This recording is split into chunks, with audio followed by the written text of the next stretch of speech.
자, 오늘 주신 말씀 함께 보겠습니다. 고린도전서 4장 1절로 12절 말씀. 고린도전서 4장 1절로 2절 말씀 우리 함께 읽겠습니다.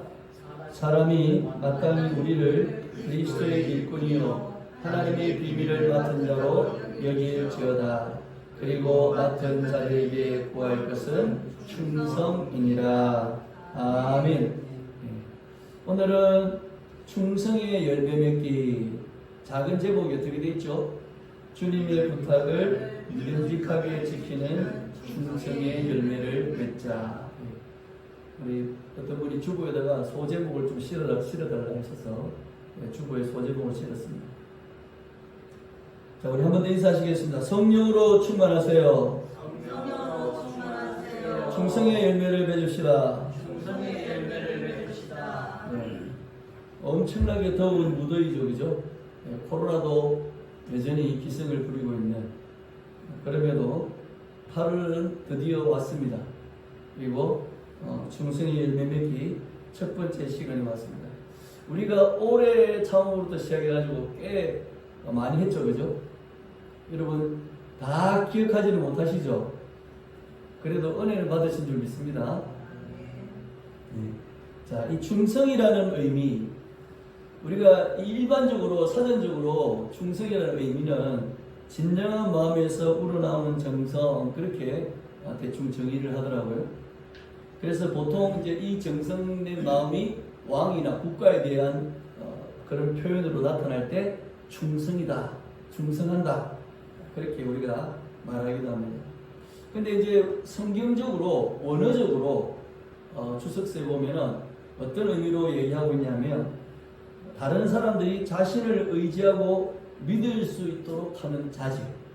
그러니까 다른 사람이 나를 의지하고 믿을 수 있도록. 그러니까 나는 어떤 사람이 되어야 되겠어요? 아주 믿음직한 사람이 되어야 되겠죠, 그죠? 그래서 진실함으로 믿을 수 있고 신뢰할 수 있는 상태. 왜냐하면 세상은 매우 거짓되고 속임으로 가득하잖아요. 근데 이 거짓되고 속임으로 가득한 세상 속에서 매우 교활하고 사람을 기만하는 이런 세상 속에서 진실한 사람. 그래서 우리가 살면서 진실한 사람을 만나기가 매우 어렵다는 거예요.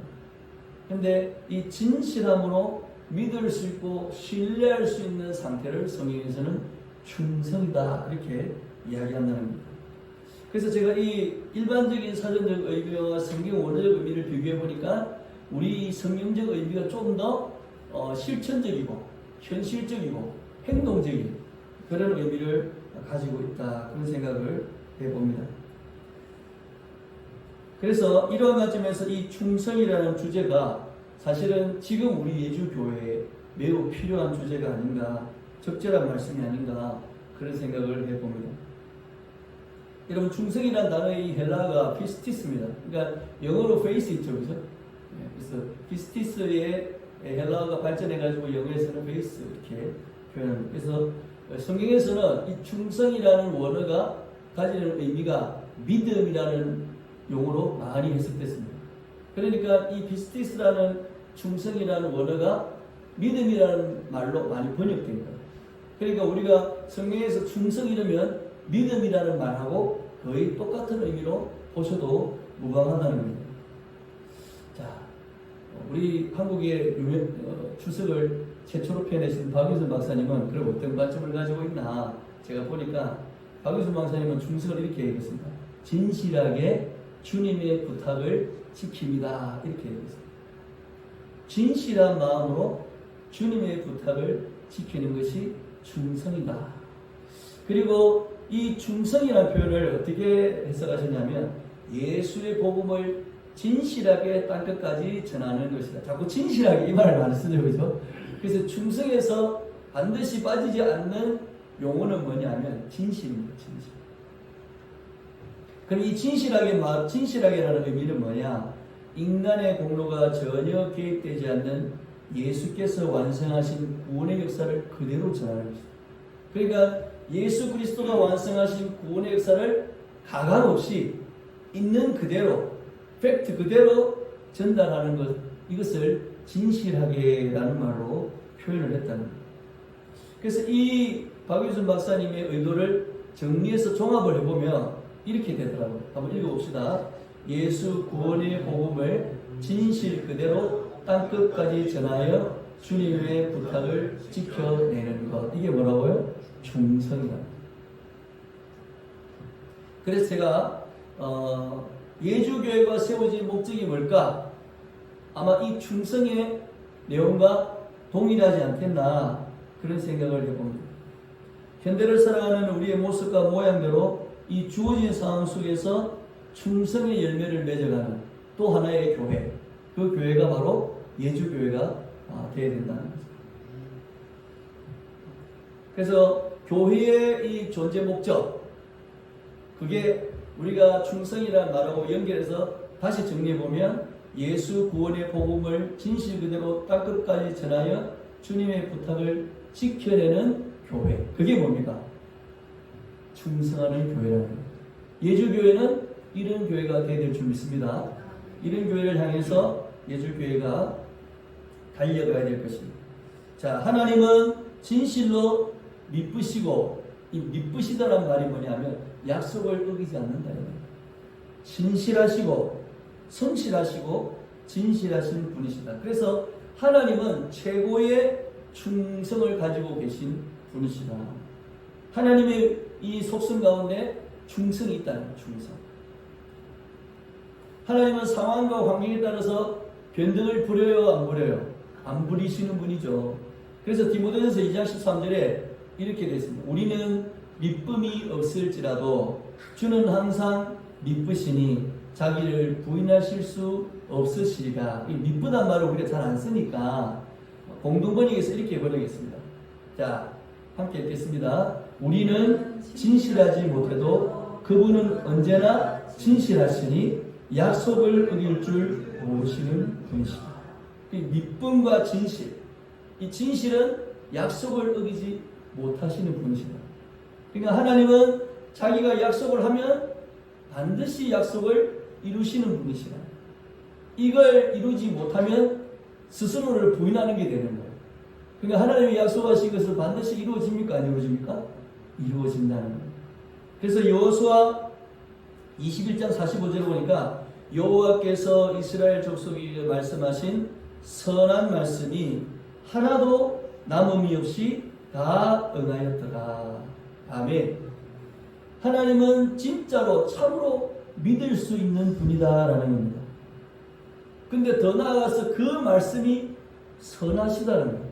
그러니까 선하신 말씀도 귀한데 이 선하신 말씀을 남김없이 다 뭡니까? 이루어 주신다는 거예요. 응하게 하신다는 거예요. 아멘입니까? 예수를 믿는 성도들에게 약속된 약속의 말씀이 있죠. 그렇죠? 그 말씀 이루어집니까? 안 이루어집니까? 이루어집니다. 다 응하십니다. 여러분 이것을 믿으시길 바랍니다. 그래서 성령으로 맺는 이 충성의 열매 첫 번째 시간을 우리가 묵상하면서 우리는 하나님의 충성을 닮아가는 그런 성도가 되어야 되겠다. 근데 하나님의 충성을 닮아갈 구약의 인물이 있어요. 믿음의 조상 누굽니까? 아브라함이죠. 그죠? 이 아브라함이 하나님의 이 충성의 속성을 닮아가는 그런 위대한 인물이었습니다. 근데 안타까운 건 아브라함이 몇 살에 부름을 받아요? 75세에 부름을 받지 않습니까? 근데 이 하나님의 충성을 닮아서 온전히 성숙해지는 때까지는 좀 많은 시간이 걸렸다는 거예요. 여러분 창세기 17장을 한번 펴보시면 좋겠습니다. 창세기 17장. 자, 여러분 17장에 보시면 아브라함이 몇 살 때에 1절에 아브라함이 몇 살 때 하나님이 아브라함에 나타나십니까? 17장 1절 99세에 나타나시죠. 예, 그리고는 1절에 뭐라 하시냐니까 나는 전능한 하나님이다 그렇게 말씀하십니다. 전능한 하나님이다. 그리고 2절에 보니까 하나님이 약속을 하십니다. 나와 너 사이에 언약을 둔다. 그러면서 뭐라고 약속을 하십니까? 너를 크게 번성하게 하리라. 아멘. 자, 따라합시다. 하나님이 나를 크게 번성하게 하리라. 믿으십니까? 자, 그리고 이어서 뭐라 말씀하시냐니까 4절에 너는 여러 민족의 아버지가 될지라. 이거 이루어졌어요? 안 이루어졌어요? 이루어졌죠. 아브라함 당대에는 그걸 봤습니까? 당대에는 그걸 못 봤습니다. 그러나 하나님은 약속대로 아브라함에게 이루어 주셨습니다. 그리고 6절에 보니까 내가 너로 어떻게 심히 번성하게. 그러니까 앞에 2절에도 뭐라 했습니까? 크게 번성하리라 했는데 6절 하니까 뭐요? 심히 번성하게 할 것이다. 모든 왕들이 너로부터 나올 것이다. 그리고 6절에 이것이 7절에 이것이 너와 나의 영원한 언약으로 삼을 것이다. 그렇게 말씀하십니다. 자, 그리고는 16절 말씀 한번 보겠습니다. 16절. 자, 16절 같이 읽겠습니다. 내가 그에게 복을 주어 그가 내게 아들을 낳아주게 하며 내가 그에게 복을 주어 그를 여러 민족의 어머니가 되게 하리니 민족의 여러 왕이 그에게서 나리라. 지금 이거 누구한테 한 얘기예요? 그렇죠. 사라를 두고 한 얘기죠. 자, 근데 17절에 아브라함이 뭐라고 반응하냐니까 아브라함이 엎드려 웃으며 마음속으로 이르되 뭐라 그랬습니까?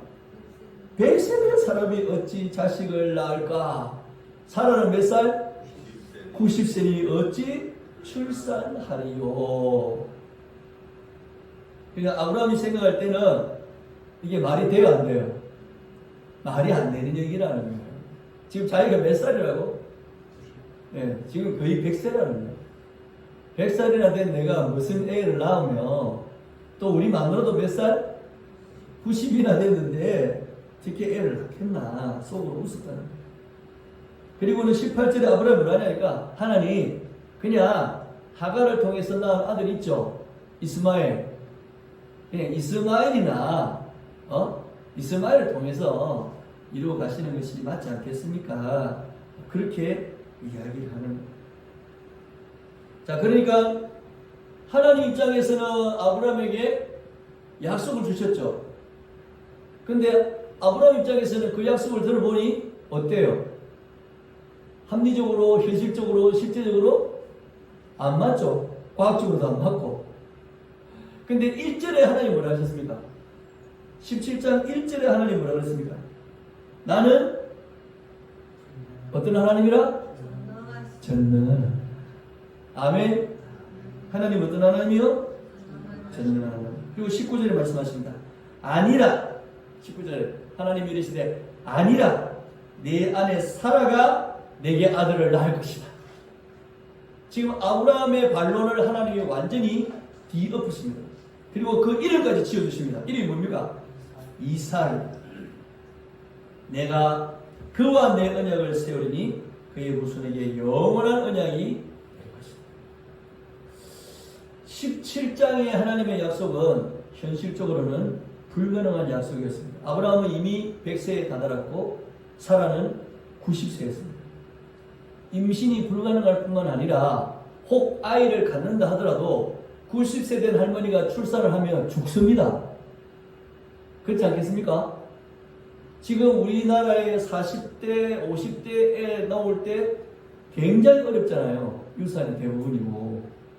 옛날에 50, 60대 애를 가졌다면 그 사람은 거의 낙타가 뭡니까? 엄마가 죽겠죠, 그죠? 애가 죽든지. 자, 이런 상황을 가지고 있었는데 하나님께서 바로 18장에 소돔과 고모라로 천사들을 보내십니다. 자, 우리 18장을 넘겨볼까요? 자, 18장 10절을 같이 읽읍시다. 그가 이르시되 내년 이맘때 내가 반드시 내게로 돌아오리니 내 안에 사라에게 뭐가 있으리라? 아들이 있으리라. 근데 사라가 장막 뒤에서 그 듣죠? 그리고 12절에 보니까 사라가 뭐라 그래요? 속으로 웃었다. 나는 늙었고 아브라함도 늙었는데 내게 무슨 즐거움이 있을까? 그러니까 아까 17장에 아브라함도 뭡니까? 속으로 뭐요? 웃었고, 지금 사라도 뭡니까? 속으로 뭐야? 웃었어요. 이삭의 이름이 뜻이 뭐예요? 웃음이죠. 근데 14절에 천사가 아주 힘주어 얘기합니다. 뭐라고 얘기합니까? 여호와께 능하지 못한 일이 있겠느냐? 아멘. 아멘. 여호와께 능하지 못한 일이 있겠느냐? 아멘. 기한이 이를 때 내가 내게로 돌아오려니 사라에게 아들이 있으리라. 아멘입니까? 아브라함과 사라는 사실 속으로 웃었습니다. 예. 매우 현실적으로 맞지 않는 얘기입니다. 불가능한 얘기니까. 혹 가진 난들 사라가 죽을 판입니다. 자, 근데 이 아브라함의 믿음에 대한 하나님의 충성을 닮아가는 이 아브라함의 모습을 로마서 4장에 기록을 하고 있습니다. 자, 우리 로마서 4장 제가 말씀을 띄워드리겠습니다. 자, 로마서 4장 17절에 뭐라 했냐니까 기록된 바 내가 너를 많은 민족의 조상으로 세웠다 하신과 같으니 그가 믿은 바, 우리 빨간색 읽어볼까요? 하나님은 죽은 자를 살리시며 없는 것을 있는 것으로 부르시는 이시니라. 아멘. 그러니까 아브라함이 믿은 바가 뭐란 말이에요? 하나님은 죽은 자도 살리고 없는 것도 있는 것으로 부르시는 거예요. 아브라함이 이걸 믿게 됐다. 몇 살에? 100살이 다 됐어요. 몇 살에 부름받았는데? 75세에 부름받았는데. 그래서 구약의 인물들이 하나님의 부르심을 받고 그 속성에 도달하는 닮음으로 이르기까지 보통 20년이 넘게 걸렸어요. 그래서 여러분 우리 인생도요, 하나님의 은혜로 성숙되어져 가는데 몇 년 정도 걸릴까요? 여러분 몇 년 걸렸어요? 한 20년 이상 걸린다고 봐야 됩니다. 지금 우리 청년들의 모습 보면 뭡니까? 답답하죠? 속에 천불이 나죠? 근데 몇 년 걸린다고? 20년은 걸린다. 자, 죽은 자도 살리시고 없는 것도 있게 하시는 전능하신 하나님을 아브라함이 믿었다는 겁니다. 자, 그리고 18절에 뭐라 했냐니까 로마서 4장 18절에 아브라함이 바랄 수 없는 중에 바라고 믿었다고 그랬어요. 아멘. 그리고 19절에 뭐라 하니까 그가 100세나 되어 자기 몸이 죽은 것 같고 사라의 태가 죽은 것 같음을 알고도 믿음이 약하여지지 아니했다고 했어요. 이게 은혜죠. 아멘. 여러분 우리의 믿음이 없을 수도 있지만 약하여질 수도 있잖아요. 근데 하나님이 아브라함에게 뭘 주셨습니까? 이 믿음의 복을 주신 거예요. 그래서 다 알았어요. 이미 안 되고 안 될 거 알고 있어. 그런데 그 아브라함이 하나님이 아들을 주실 거라는 이 믿음이 약하여지지 않았다는 거예요. 여러분 우리가 이런 은혜를 갈망해야 됩니다. 아멘. 믿음과 충성은 뭐요? 동일한 말이라고 그랬죠. 이 아브라함이 드디어 이 위대한 하나님의 충성의 속성에 도달하는 이 시점, 바로 이 시점입니다. 믿음이 약해지지 아니요. 그리고 20절과 21절에 이렇게 기록하고 있습니다. 믿음이 없어 하나님의 약속을 의심하지 않고 믿음으로 견고하여져서, 아멘. 믿음으로 견고하여져서 하나님께 영광을 돌리며 약속하신 것을 또한 능히 이루실 줄을 확신하였다. 이게 아브라함이 하나님의 충성을 닮은 모습이었다는 것입니다. 하나님의 믿으심, 언제나 진실하시고 약속을 어기실 줄 모르는 하나님의 이 충성되심을, 이 속성을 아브라함이 몇 살이 됐어야? 99세가 되었어요. 100살에 이르렀어야 자신의 온 믿음으로 담아낼 수 있었다는 것. 하나님의 충성의 속성을 아브라함이 믿음으로 받는 이 귀한 모습, 이게 바로 우리가 맺어야 될 충성의 열매의 모습이라는 거예요. 하나님의 믿으심과 충성의 속성이 이미 우리에게 말씀으로 주어져 있습니다. 중요한 것은 우리가 그 말씀을 우리의 믿음으로 담아내는데 시간이 많이 필요하다는 겁니다. 그게 안타까울 뿐입니다. 그러나 하나님은 반드시 우리 속에 무엇을 이루십니까? 이 충성의 열매를 맺도록 성령으로 역사해 주신다는 겁니다. 믿으십니까? 그래서 우리가 지금 내 보이는 현실, 그리고 잡히는 것, 그리고 우리가 지금 살아가는 여기에 매우 익숙해져 있다 보니까 우리는 현실주의자가 되어 있고 실용주의자가 되어 있습니다. 그래서 우리가 눈에 보이고 손에 잡히는 것 외에는 아무것도 믿지 않습니다. 하나님이 전능하시고 죽은 것도 살리시고 없는 것도 있게 하신다는 이 믿음을 우리는 참 가지기가 어렵다는 거예요. 아브라함도 얼마나 오래 걸렸습니까? 하나님 그냥 하갈에게서 낳은 이스마엘을 통해서 하나님의 약속을, 그 영원한 언약을 이어가시면 안 되겠습니까? 라고 말할 정도로 아브라함은 많은 시간이 필요했습니다. 그러나 중요한 것은 전능하시고 미쁘신 이 신실하신 하나님을 믿는 것으로 아브라함은 완성되어져 갔고, 그리고 아브라함은 충성된 사람으로 하나님 앞에 살게 되었다. 자, 여러분 가만히 생각해 보세요. 아브라함은 하나님을 믿었습니다. 자, 믿었다는 증거가 뭐예요? 애를 가졌다는 거예요. 자, 보세요. 아브라함은 100살입니다. 100살에 다다랐습니다. 사라는 90세입니다. 그러면 그들에게 부부 생활이 있었겠어요? 거의 없었을 겁니다. 근데 하나님의 약속을 믿었기 때문에 뭐요? 많은 신학자들은 그 아브라함은 하나님의 약속을 믿었기 때문에 부부 생활을 했다고 얘기합니다. 그리고 사라도 거기에 응했다는 거예요. 자, 이게 왜 중요하냐면 사라가 만약에 아이를 가질 수도 없는 몸이지만 그 믿음으로 사라는 아이를 가져야 됐다는 충성을 한 거예요. 자, 근데 아이가 정말 들어섰어요. 자, 여기서부터 문제가 되는 거예요. 왜? 사라는 아이를 가지면서부터 뭡니까? 10개월 동안 아이를 임신하고 있어야 됩니다.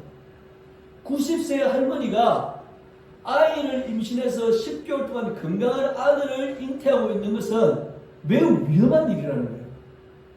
의학적으로. 그리고 더 위험한 것은 과연 사라가 아이를 낳을 수 있냐는 거예요. 사라는 그것을 알았을까요? 몰랐을까요? 알았어요. 얼마나 위험한지. 뭐 지금처럼 의학이 발달되어 있는 것도 아니고, 그때는 뭡니까? 건강한 부인들도 뭐요? 애 낳다가 출혈을 멈추지 못하면 다 죽었어요. 근데 아이를 낳아야 될 수술하는 것도 아니고 그냥 출산을 해야 되는데, 자연 분만을 해야 되는데, 이 사라에게 엄습했던 이 죽음의 공포는 아마 우리가 생각하는 것보다 훨씬 더했을 거예요. 그러니까 아브라함도 사라도 이 하나님께서 주신 약속을 믿지 않았다면 아이를 낳으려는 시도를 하지도 않았을 거고, 아이를 가진다는 자체도 사라는 공포스러워했을 겁니다. 근데 중요한 것은 아브라함과 사라는 이 아이를 낳으려는 수고를 마다하지 않았다는 거예요. 그리고 사라는 이 아이를 가지고 그것을 임신하고 그 아이를 자연분만으로 출산하기까지 뭡니까? 하나님을 믿었다는 거예요. 믿지 않았다면 사라는 아이를 안 가지려고 했을 거예요. 아예 아브라함을 떠났을 겁니다.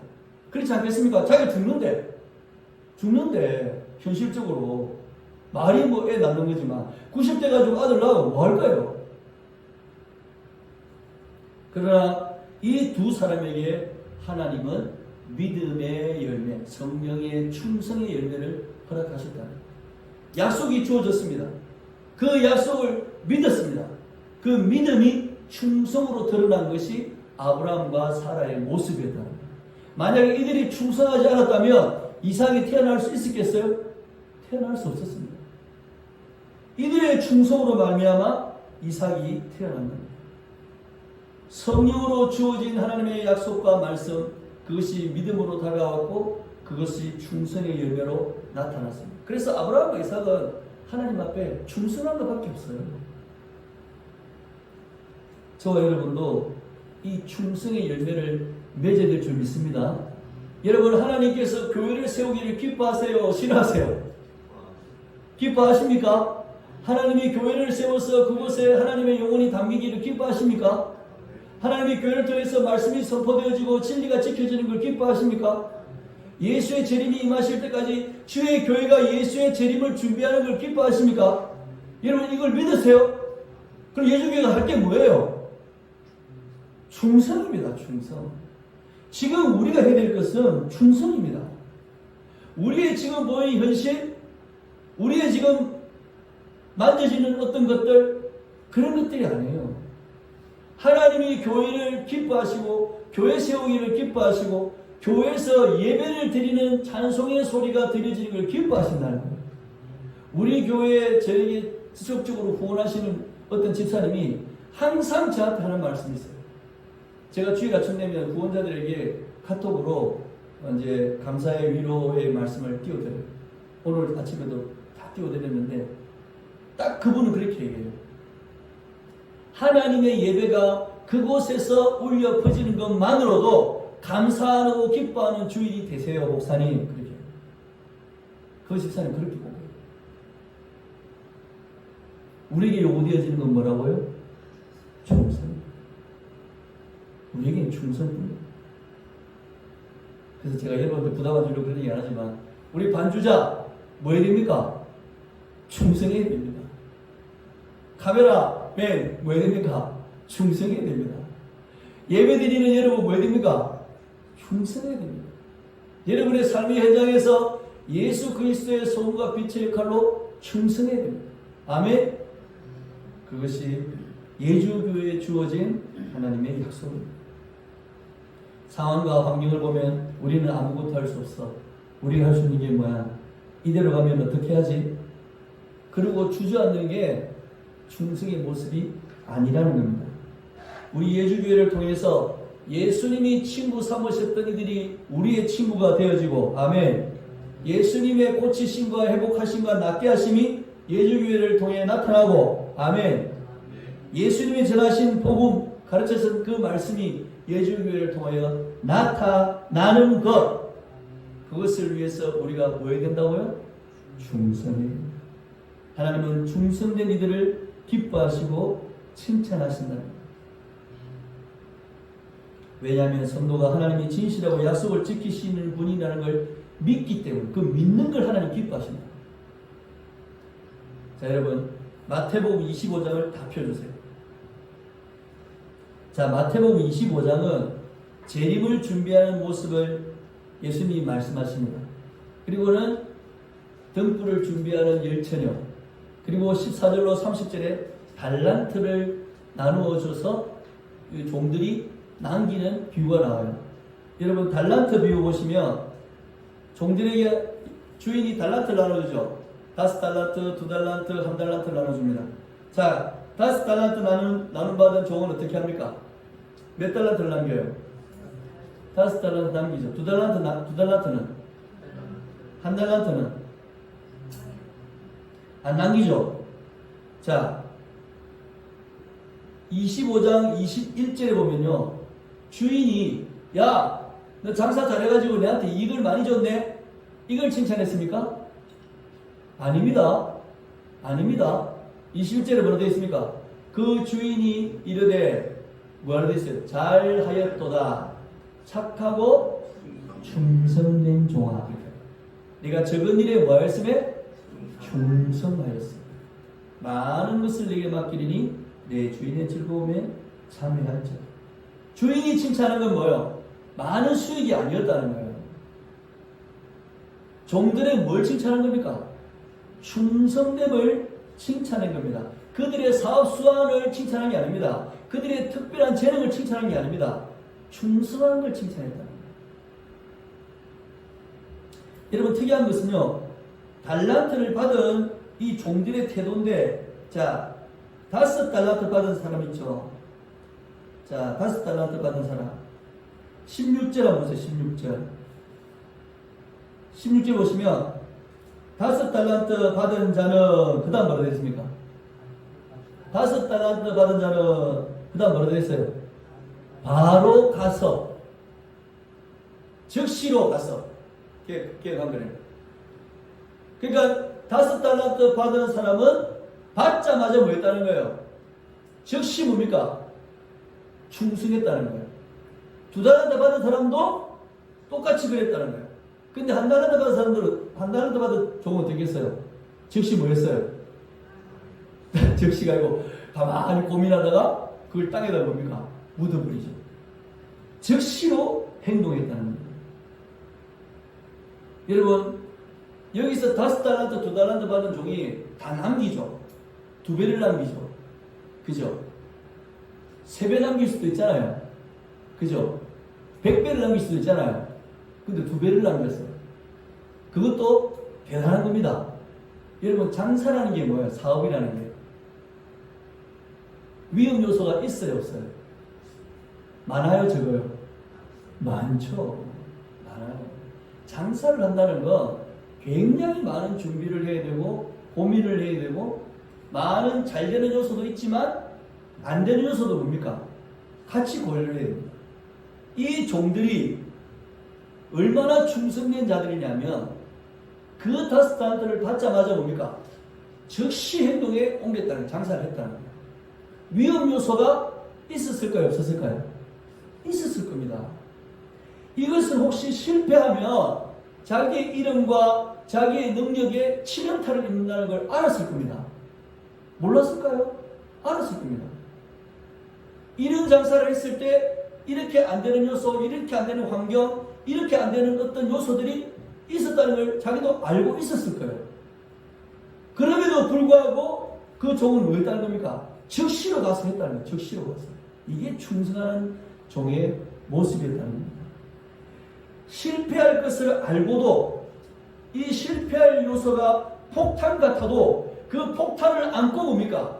주인이 원하니까 충성했다는 거예요. 주인이 이걸 기뻐했다는 거예요. 이 종들이 어떻게 이렇게 할 수 있었을까요? 돈이 많아서 뭐 까짓것 좀 이래도 뭐 5달란트로 되는데 뭐 그런 생각이었을까요? 아닙니다. 5달란트 받은 종과 2달란트 받은 종은요, 자기 주인에 대한 끝없는 무한 신뢰가 있었습니다. 왜? 5달란트 준 사람이 누구야? 주인이잖아요. 2달란트 준 사람이 누굽니까? 주인입니다. 지가 벌었습니까? 지가 주인에게 이 달란트를 받을 만큼의 어떤 노력을 했습니까? 여러분, 5달란트라는 말은요, 어마어마한 금액입니다. 2달란트라는 금액, 1달란트라는 금액 자체가 엄청난 금액입니다.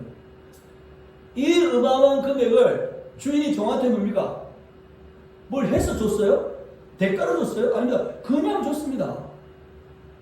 그러니까 5달란트 받은 사람과 2달란트 받은 종은요, 주인의 마음을 알고 있었습니다. 이 어마어마하고 막대한 비용을 자기한테 주면서 뭐 해보라고? 야, 장사해봐! 그런 거예요. 그러니까 종들이 뭡니까? 주인을 전폭적으로 의지하는 마음으로 뭐예요?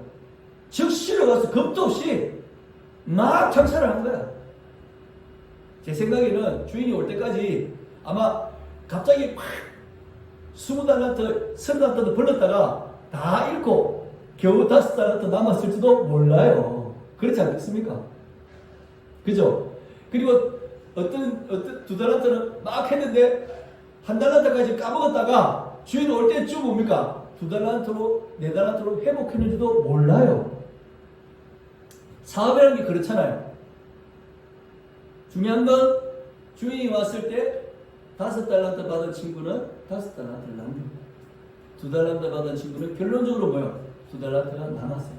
주인은 그걸 보지 않았어요. 뭘 봤습니까? 그 종이 자신을 믿고 즉시로 충성했다. 이걸 칭찬합니다. 자, 이게 왜 맞는지 1달란트 받은 사람 모습을 보면 알 수 있습니다. 여러분 24절로 25절 보시면요. 자, 1달란트 받았던 자는 와서 이르되 주인이여 당신은 무슨 사람이라? 굳은 사람이라. 심지 않은 데서 거두고 해치지 않은 데서 모은 줄을 내가 알았으므로 두려워하여. 그렇게 됐어요. 자, 이게 무슨 말이냐? 현대인의 성경에 기가 막히게 번역을 해놨어요. 자, 여러분 같이 읽어봅시다. 그런데 한 달란트 받은 사람은 와서 주인이, 저는 주인님이 아무 수고도 하지 않고 남이 심고 뿌려놓은 것을 거둬들이는 지독한 분으로 알았습니다. 한 달란트 받은 사람은 주인에 대한 마음이 뭐예요? 주인이 어떤 인간이야? 여러분 아시겠습니까? 왜 5달란트와 2달란트 받은 종이 주인의 칭찬을 받았는지. 한 달란트 받은 종의 모습이 이렇단 말이에요. 주인에 대한 마음이 이렇다. 믿음이 있습니까? 여기에? 주인에 대한 신뢰가 있습니까? 아무것도 없습니다.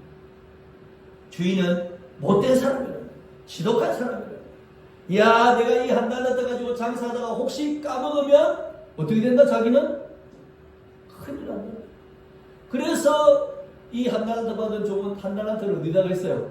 그냥 땅에다가 묻어놓고 딱 올 때 그거 그대로, 난 손해 안 봤습니다. 주인을 이런 주인으로 보았다는 거예요. 한 달란트 받은 종의 생각 그 자체가 이미 뭡니까? 주인의 칭찬을 받을 수 없는 마음이었고, 이 마음이 충성의 마음입니까? 아니죠. 결코 아닙니다. 신뢰와 믿음과는 거리가 먼 관계에 있는 종이었다. 충성이 나올 수가 없습니다. 여러분, 저와 여러분이 하나님께 충성한다는 게 뭘까요? 그것은 하나님을 정말 믿는 겁니다. 하나님은 여러분의 백입니다. 우리 그런 얘기 하잖아요. 목사님, 하나님이 목사님 백 아닙니까? 이런 얘기를 제가 많이 들었어요. 근데 이 말씀을 준비하면서, 아, 하나님 진짜 내 백 맞나? 여러분, 하나님이 여러분의 든든한 백이 맞습니까? 아멘입니까? 여기서부터 충성이 나오는 거예요. 이 충성을 하나님이 기뻐하신다는 거예요. 이럴 수 있습니다. 손해볼 수 있습니다. 못할 수 있습니다. 근데 중요한 건 뭐예요? 내가 충성하는 게 중요한 거예요. 하나님에게 맡기신 것에, 하나님에게 명령하신 것에, 내게 허락하신 것에 뭐 하는 거? 적시로 나가서 충성하는 게 중요한 거예요. 이걸 하나님 기뻐하는 거예요. 왜 충성할 수 있습니까? 하나님 내 백이니까, 하나님을 믿으니까. 이 많은 것들을 우리에게 주시고, 이 생명을 주시고, 호흡을 주시고, 구원의 은혜까지 주신 이 하나님을 내가 믿지 못하고 신뢰하지 못한다면 그 사람은 그리스도인이 아니죠. 이 한 달란트 받은 종에 불과한 거예요. 사랑하는 성도 여러분, 그래서 제가 이런 글을 써봤어요. 주님의 부탁을 믿음직하게 지키는 충성의 열매를 맺는 예주교회가 되기 위해서는 전능하시고 미쁘신 하나님을 믿는 믿음이 충만해야 할 줄 믿습니다. 그리고 아브라함과 같이 충성된 종들과 같이 하나님을 향한 신뢰가 차고 넘쳐야 할 줄 믿습니다. 그래서 오늘부터 우리 예주교회는 전능하신 하나님을 전적으로 믿고 의지하는, 그리고 가장 위대하고 든든한 백은 누구다? 하나님이시다. 이걸 확신하며 전진하는 교회가 되기를 축복합니다. 그래서 오늘 소 제목처럼 예수님께서 부탁하신 이 복음 전파의 부탁을 충성되이 지켜내는 우리 저와 여러분 되시기를 예수님의 이름으로 축복합니다. 아멘.